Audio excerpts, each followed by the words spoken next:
الرحیم۔ السلام علیکم ناظرین، غلام حیدر کھوکر امید کرتا ہوں کہ خیریت سے ہوں گے۔ ناظرین، آج ایک اہم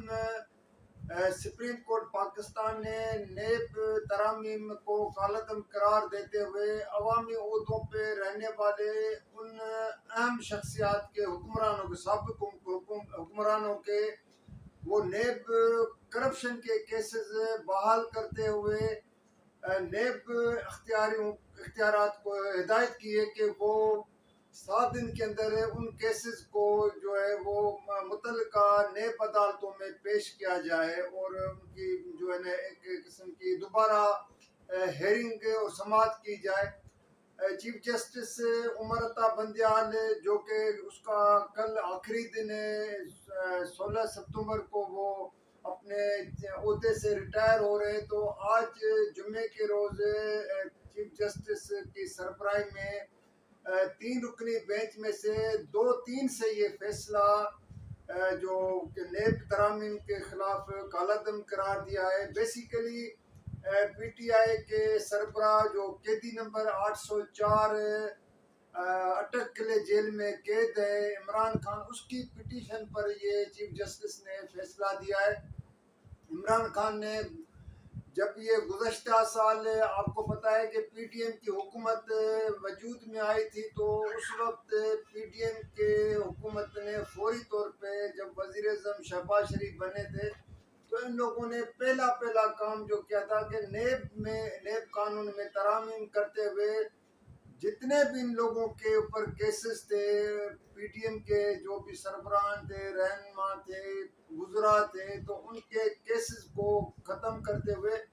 اور یہ اس میں ایک امینڈمنٹ کی تھی، ترامیم کی تھی کہ 50 کروڑ تک جو کرپشن ہوگی وہ نیب نہیں اس کی تحقیقات کرے گا۔ اب یہ بھی ایک کہ اس قوم کے ساتھ یا اس ملک کے ساتھ کتنا حکمران مذاق کرتے ہیں کہ 50 کروڑ کی کرپشن ان کے نظر میں کچھ بھی نہیں ہے، وہ نیب نہیں کر سکتا ہے، جس کو عمران خان نے آپ کو پتا ہے کہ چیلنج کیا تھا۔ اور اب چیف جسٹس نے جاتے جاتے وہ کہتے ہیں نا کہ ایک آخری ایک گیند ہوتی ہے۔ اب کرکٹ کے میدان میں آپ کو پتا ہے کہ اس کو ایک ٹیم کو کامیابی کے لیے، جیتنے کے لیے، اس کو آخری جو ہوتا ہے اسکور کوئی 4-5-3 کا ہوتا ہے، تو اس طرح ابھی چیف جسٹس نے آخری چھکا لگایا اور وہ بھی باؤنڈری کے سے باہر جا کے بال گرا ہے، ایک قسم کا کہ جو ان کو توقع نہیں تھی۔ اب اس قانون کے بحال ہونے سے سابق صدر آصف علی زرداری اور 6 سابق وزراء اعظم ہیں، جس میں شہباز شریف، یسر رضا گیلانی، شاہد خاقان عباسی،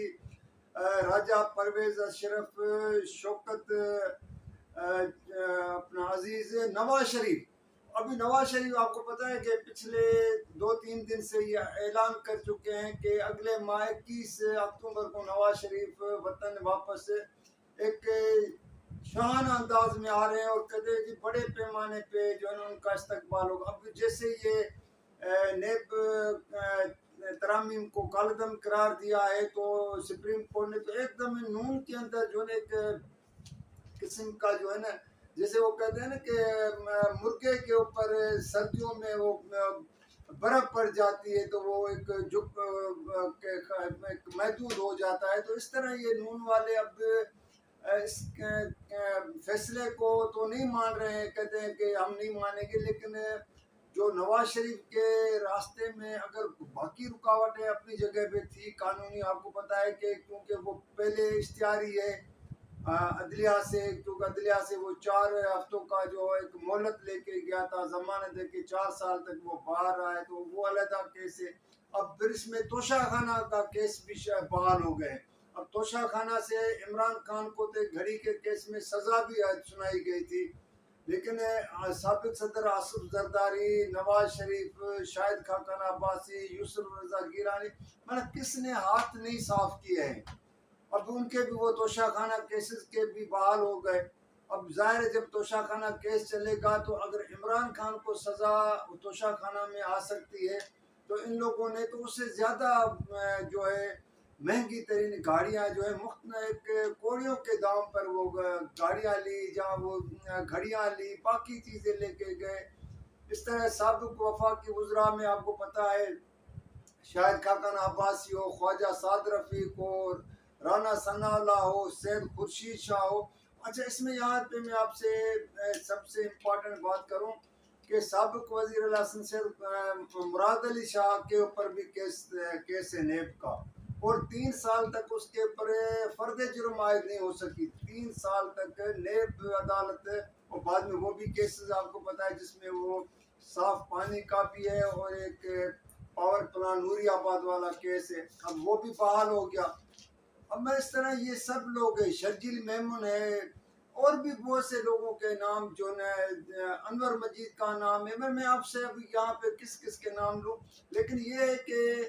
ایک مرتبہ پھر ملک کے اندر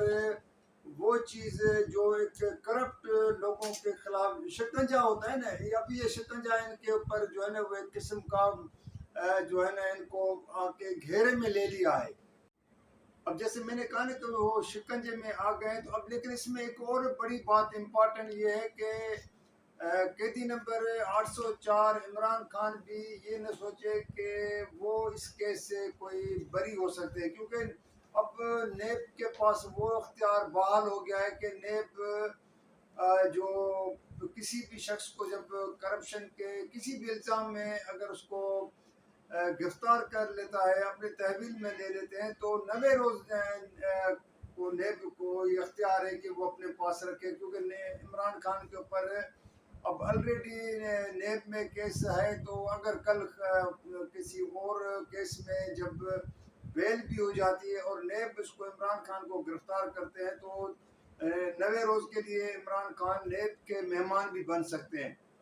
ایک تو یہ آپ سے بات وہ جو شیئر کریں. دوسری بات ناظرین یہ ہے کہ سب سے امپورٹنٹ جو بات ہے وہ نامزد چیف جسٹس فائز عیسیٰ جو پرسوں 17 ستمبر کو نئے چیف جسٹس کے عہدے کا قسم اوتھ لے لیں گے, حلف اٹھائیں گے, تو اس کے لیے بڑی چیلنجز کی چیزیں سامنے جو ہے نا آنے شروع ہو جائیں گی. ایک تو یہ ہے کہ جب تک جسٹس جو ریٹائر ہو رہے ہیں چیف جسٹس عمر عطا بندیال, اس کے زمانے میں نامزد چیف جسٹس فائز عیسیٰ کا یہ موقف رہا ہے کہ کسی بھی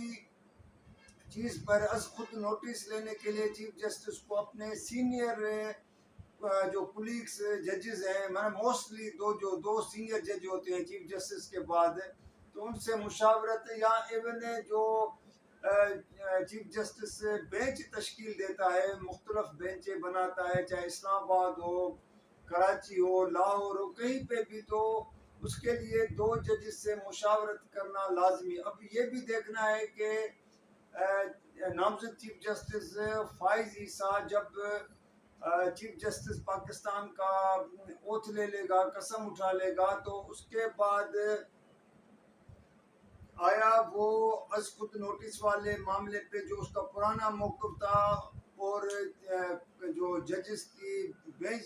تشکیل کے حوالے سے جو اس کا پہلے موقف تھا اس پہ قائم رہتے ہیں, یا چیف جسٹس بننے کے بعد وہ اپنا ایک نیا طریقہ اپناتے ہیں. جیسے سابقہ چیف جسٹس کا میں نے آپ کو بتایا کہ وہ تو اپنے طور پہ لیتے رہے ہیں, اس سے پہلے بھی جتنے بھی چیف جسٹس رہے ہیں تو سو موٹو جو بھی از خود نوٹس ہوتا تھا وہ خود لے لیتے تھے, کسی اپنے ساتھی سے مشاورت نہیں کرتے تھے. تو اس طرح اور بھی جو ہے چیف جسٹس کے پاس جو امپورٹنٹ کیس لگنے والے ہیں اگلے ہفتے کے بعد. اب چیف جسٹس فائز عیسیٰ, ایک تو یہ ہے کہ نون لیگ والوں کو اس سے بڑی امیدیں لگی ہوئی ہیں, حالانکہ یہ قانونی معاملات ہوتے ہیں, لیکن نون والوں نے بہت بڑی دعویٰ بھی کرتے ہیں کہ فائز عیسیٰ سے ہمیں بڑی توقعات ہے, انصاف سب کو ملنا چاہیے, اور انصاف ہر آدمی کا, ہر پاکستانی کا, ہر شخص کا یہ حق بھی بنتا ہے, رائٹ بھی بنتا ہے. لیکن زیادہ امیدیں لگانا اور خاص طور پہ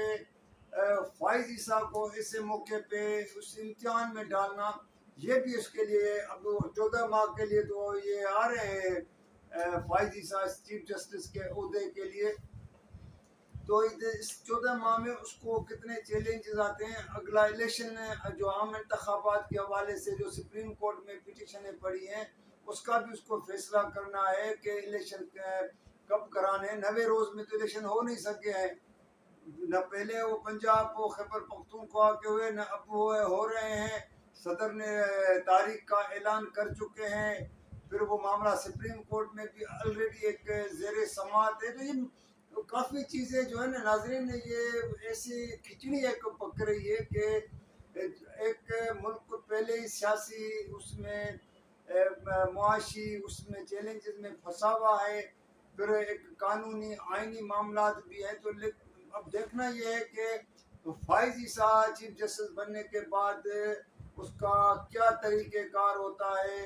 اور کیا اپنا طریقہ کار اپناتے ہیں. اپنی بینچ میں سینئر ججز کو بٹھاتے ہیں یا